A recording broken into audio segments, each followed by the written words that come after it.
The fourth question in this particular part is the find the shortest corner. That means earlier we said start is at the top left and goal is at the bottom right.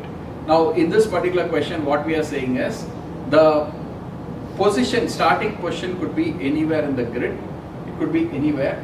Now we are saying that any of these four corners are the goals, and whichever is shortest to you, if you reach that, we want to find the shortest path. That means it would have access to all the four ends, right, or four corners, and whichever is the path which is the shortest, we have to return that.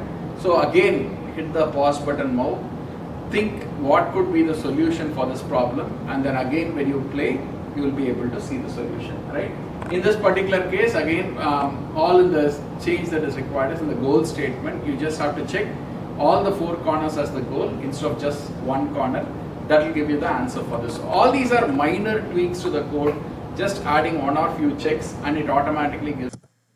So before we proceed with the solution, right, remember this template is the golden template, and this is what we have used so far to solve all the problems, right? So remember this template again. There are certain aspects like pruning and excluding the current cell. These are things that we have not used so far, and so we will look at those later, right? As of now, I think checking for goal, checking for invalid positions, setting the solution matrix to 1, recursively looking at all possible moves, and then if that move is not resulting in the destination that you're looking for, removing that particular cell from the solution matrix. So these are things that we have seen, right? Now let's proceed with the actual solution for this particular problem. Welcome back. In this code, I think all of you will be familiar with this code by now, right? So there we have gone through it in a lot of iterations so far. So now let's look at the fourth thing, right? So any of the four corners is a destination. That's what it means, right? So the only change that is required to this code is if x is equal to n minus 1 and y is equal to n minus 1, or x is equal to n minus 1 and y is equal to 0. Okay, so it's Java, so it is or x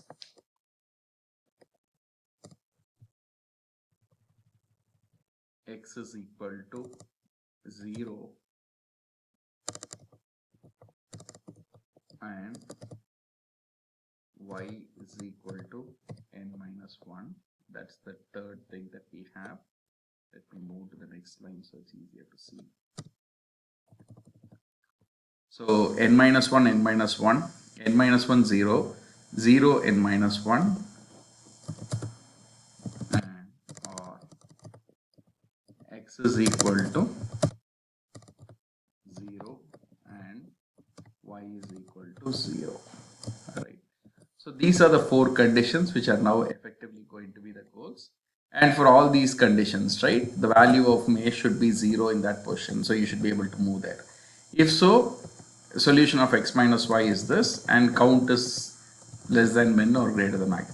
This is the only change required to the code, and the other changes you would make obviously, right? In the reading position, you have to read the start and end position, because the start position is now going to change and end position will not be given, right? So now you are going to find all the four corners. That's it. There is no other change required. So wherever it starts now, backtracking is going to go in all the four directions, and it is going to save the path for all the four directions. And if it reaches any of these goal points, it is going to find the answer, right? So I want you to try this as the fourth one. This is the fourth question that we have. So obviously you'll have to make the changes here in the code, where you'll have to read the input and you have to get the starting points as well and store the starting points, right? So where it is starting, and then that has to be passed from the main to this particular function. So you will have to probably say start x and start y, two variables which you will read from the user, and that's what you will pass to this function, right? So once you pass, I think that value, it will start from there, it will try to any of these four corners. So these are the four parts of the maze. I think this will help you understand how the basics of backtracking works. Then we will look at the next question.